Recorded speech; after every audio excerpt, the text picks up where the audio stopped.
Kwa majina naitwa Frank Komba, nasali Buza kanisani.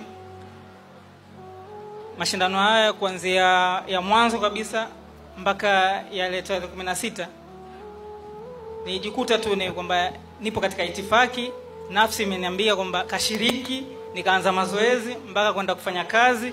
Lakini la alhitma, kuna surprise ya maisha yangu kwamba nilifunguliwa njia kwamba ya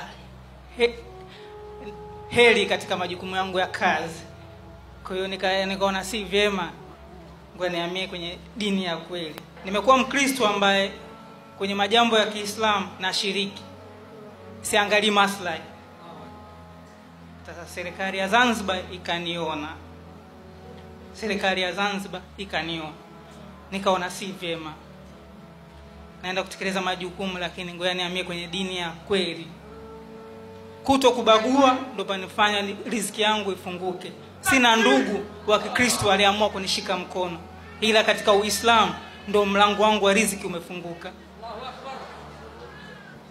Mlango wangu wa riziki umefunguka katika Uislamu.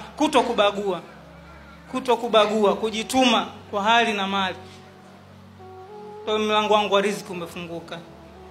Nimeshikwa mkono na ndugu yangu kabisa alikuwa Mkristo, ameingia Uislamu, baba yangu mdogo.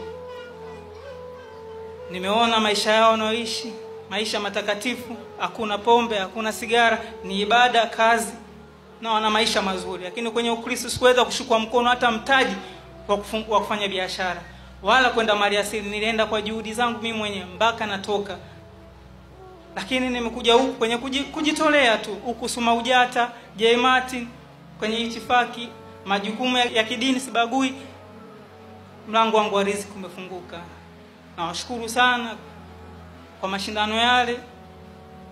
Sina cha kuwalipa zaidi ya kujiunga na nyinyi bega kwa bega mpaka mwisho wa maisha yangu. Allahu Akbar.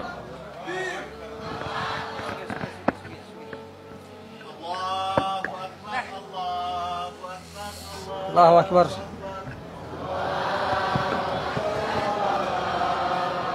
Mungu akubariki sana, akufungulie milango yote.